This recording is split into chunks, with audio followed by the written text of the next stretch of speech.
Brianna January, followed by Kyle Seppi.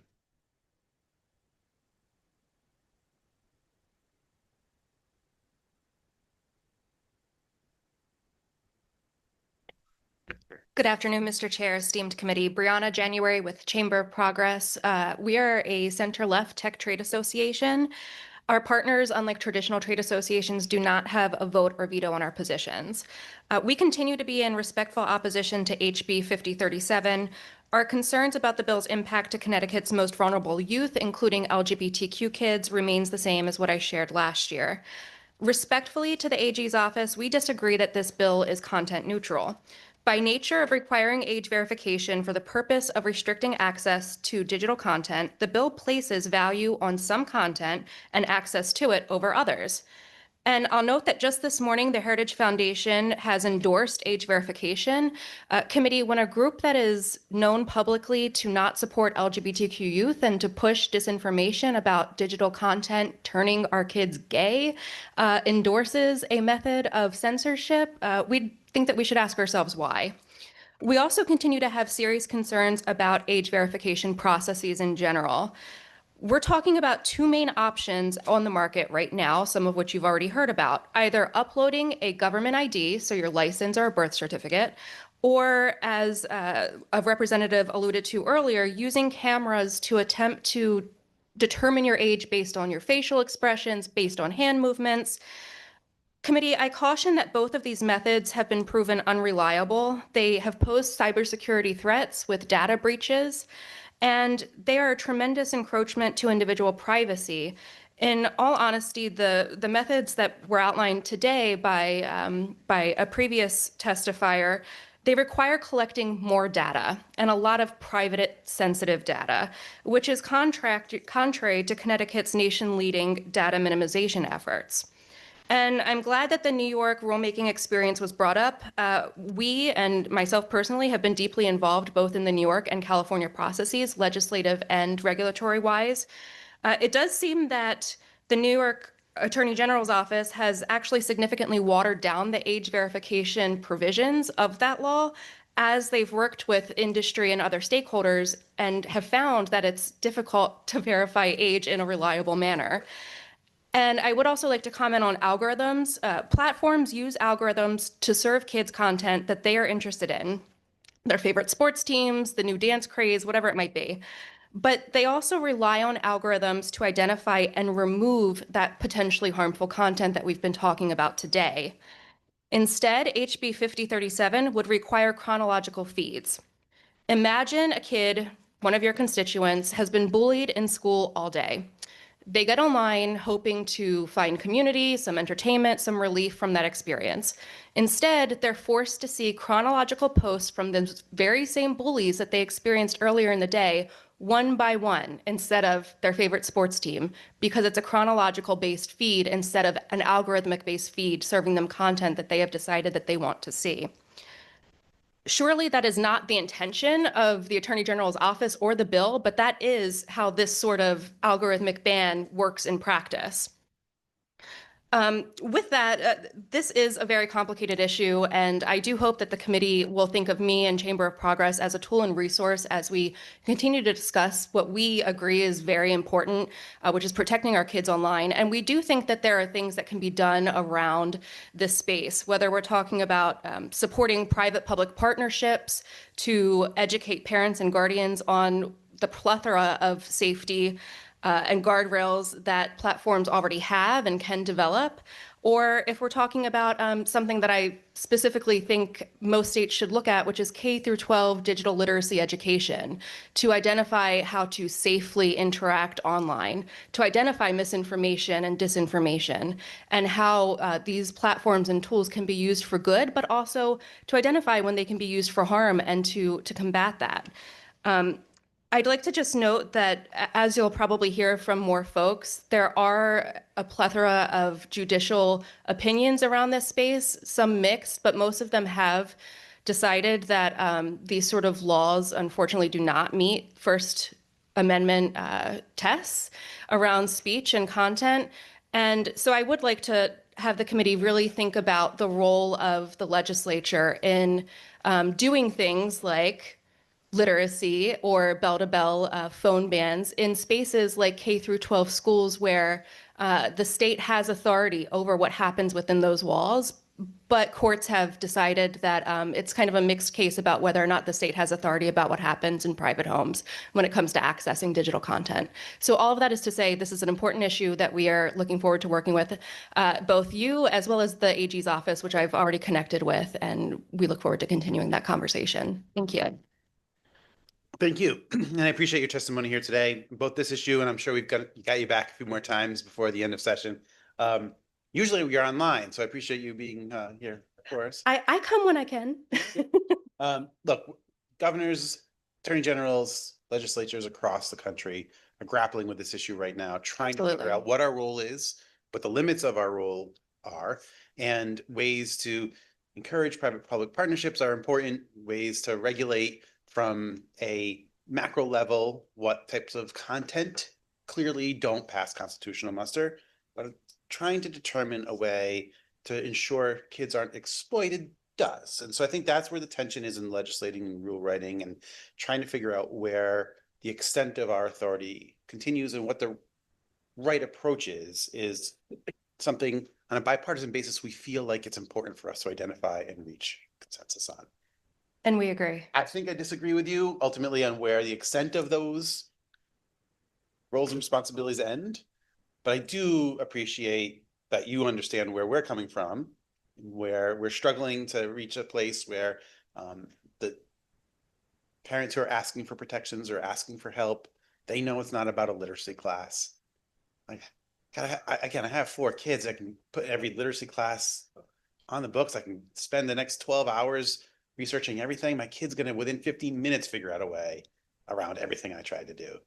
And so I think there is a role and there's a responsibility for government leaders to try to craft rational and reasonable restrictions on the exploitation of children. It's actually what our constituents are asking us to try to figure out. I agree with you that it's not so easy as just saying you're banned. But I don't think our legislation is that either. I think it is a pretty nuanced way of approaching this, and I'm more than happy to accept your thoughts about how to get to yes. But And we're happy to continue that conversation. And I'd also be happy to have our general counsel who's worked on these laws across the country to literally point out where you might have weaknesses First Amendment wise to come discuss as well. I will just note that I just encourage the committee to not forget about the youth that do stand to possibly lose under this sort of legislation. Unfortunately, a lot of LGBTQ kids do not come from supportive families and they do turn to online spaces. And so when you require things like parental consent, what happens when a parent or a guardian says, no, you can't get online. You can't talk to your friends. You can't access the Trevor Project's space. They have like digital communication forums and things like that. What happens then, or what happens in the legal question, which we haven't had answered yet, but if there's some sort of dispute between guardians are separated or divorced, one of them says, yeah, my kid should be able to access social media, the other one doesn't. How do we handle that as the public? Who does that land with? These are all questions that should be considered when we're discussing this sort of legislation. Thank you. I'm going to turn over to Senator Maroney. Yeah, hi. Thank you very much for coming. I'm sorry. Great to see you. The first part of your testimony. Yeah, nice to see you. And as Representative Lamar said, nice to see you here in person. I just was wondering if you could point me to where in the bill it requires parental permission to create an account. I see that there's the parental permission for overriding some of the default settings, but I only read it once last night. Usually I read these bills 3 or 4 times before I would ask questions, but I don't remember seeing that in there. So if you could just reference the line numbers and say. I'd be happy to if I can go back and look. I don't have the bill language right in front of me. But the concern is really about that conflict between if a kid wants to access something that's identity related, for example, and a parent says no because they don't support the kid, which can happen in that process as well. What do we do then? And who's looking out for those folks? Right. No, I share your concern. I think that's why we don't usually ban anything here. We put in guardrails, and I have had, you know, friends, children who questioned their identity and unfortunately didn't have as supportive of parents as they'd hoped and ended up being suicidal and admitted. And so I understand that is an issue. I don't see where in the bill this prevents, and I do not want to deny someone who needs community the opportunity No, to have absolutely. I know that that's not the intention. whatever, whoever that may be who needs community. It may be someone who's just different and they can't find anyone in their school and they need to go online for that. But my reading of this bill is the parental permission is for overriding the settings in regards to the times when you can get the warnings, the amount of time you can have the feeds, nothing to do with content. So I appreciate that you'll get back to me with that, but I just don't see how this bill would do those things that you're saying. Sure, I'll take a look again. Our reading again is that through those processes, you can then have that tension between a kid who wants to access something and a parent who doesn't. I'll note I can't speak on their behalf, but typically the Trevor Project, which is the leading anti-LGBTQ suicide organization nationally, they typically oppose these sort of bills for that same exact reason and that same exact concern. And so I'd be happy to also loop in our friends who are advocates over there to see what their reading is and whether or not there is any real risk here with how the bill is drafted. But typically they also share those concerns. Thank you. Representative Turco, did you have Thank you, Mr. Chairman. And yeah, I'm just following up on that line of questioning as Sure. well, Brianna. Yeah, our intent of the bill, and I've spoken to the Attorney General's office, and we went through this bill when we passed it on the floor of the House yesterday, would not prohibit a youth from using the product, especially if their parents didn't want them to. It's just putting those regulations, restrictions around how the tech companies can target them with the data from algorithms. And if we have that wrong anywhere, I think the intent of this committee will want to fix that. So you can help us with this. But nothing in this legislation should prohibit, and the way we are reading it, it doesn't, a youth to find the content they want to find. If you were here earlier, I asked the Attorney General's office this specific question, and they verified to me that a minor is able to go on that platform, connect with LGBTQ community and content they want to connect with, and would not be prohibited. And as long as we agree on that language, then are you okay with what we're trying to do here? I absolutely agree that that is not the intent. And nowhere in the bill does it say that a kid cannot search for what they're interested in. However, in implementation, by defaulting to a chronological feed, the kid is forced to see whatever is posted chronologically. So one by one versus what they're interested in. So like in my example, if I'm a queer kid that's bullied at school and I've been bullied all day and I go onto social media literally hoping to just see what's happening with my favorite sports team. Unfortunately for me, that's the Baltimore Ravens. We've had a very heartbreaking year.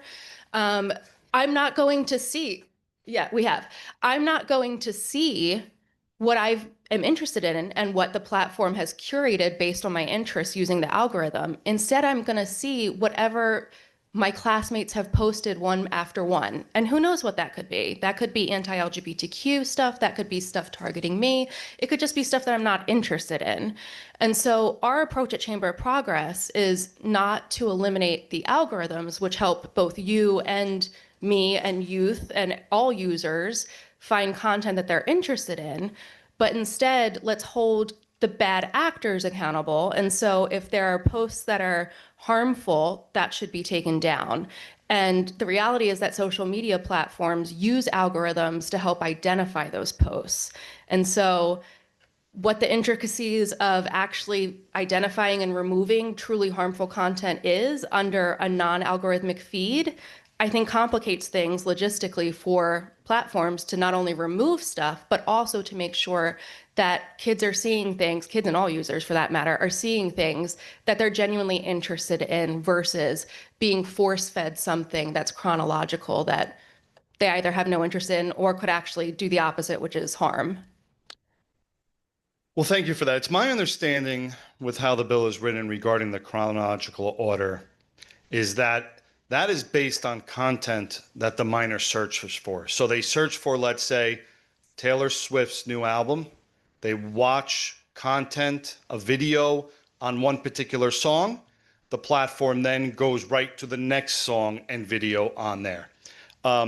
It sounds like from what you're saying that you would trust the tech companies, the algorithms that they have created to show minors, which whistleblowers working for these tech companies have said have been created to make the platforms addicted for minors.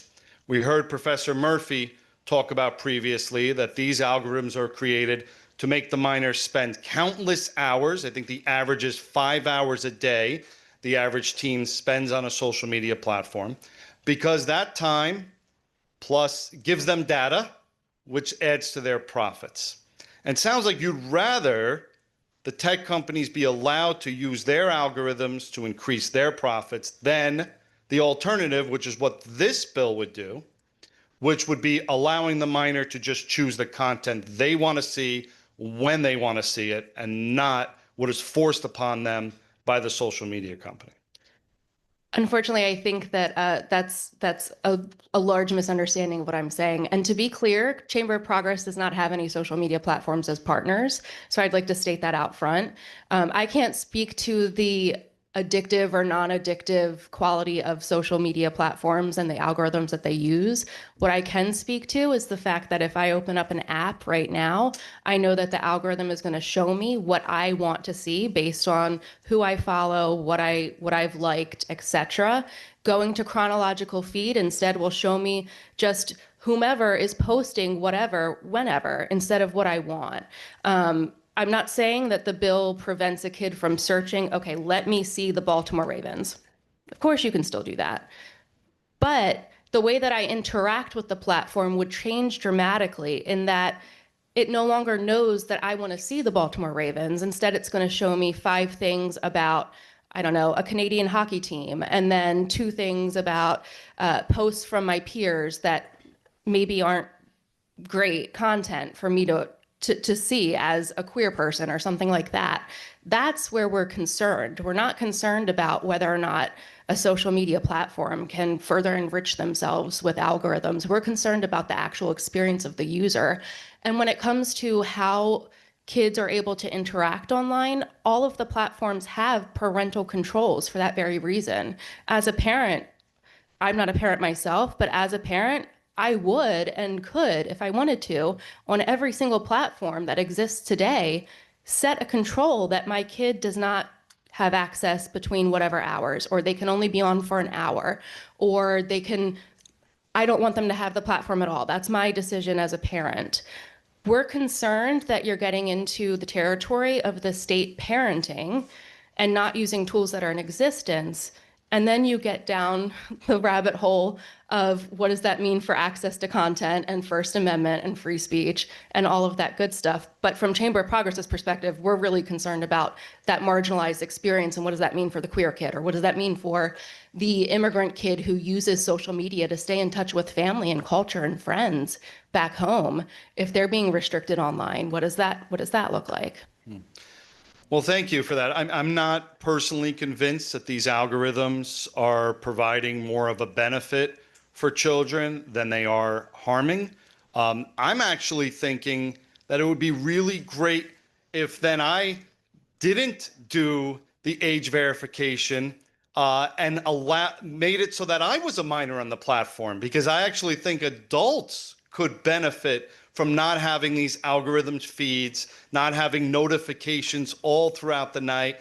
It might be something that adults, if this law passes, just choose to say, I'm not going to even try to prove an adult because I don't want the tech companies targeting me with these addictive algorithms. So something to think about, but We hear the opposite, that adults, and myself included, I wouldn't want to give up my personal license, for example, just to be able to go on Facebook to see what my high school friends my acquaintances from decades ago are doing. I wouldn't want the platform to have that form of government ID now in their control, knowing that there are things like data breaches. And I'll just add for further consideration, again, as a center-left organization, I'm able to say this, most of my colleagues are not, but we are working in a context in which we've seen the Trump administration pull personal data from agencies like Medicaid, for example, without court orders. What prevents them from doing so if a platform is collecting personally identifying material, a driver's license that maybe it's not a full driver's license because it's just the government ID issued to folks that aren't full citizens?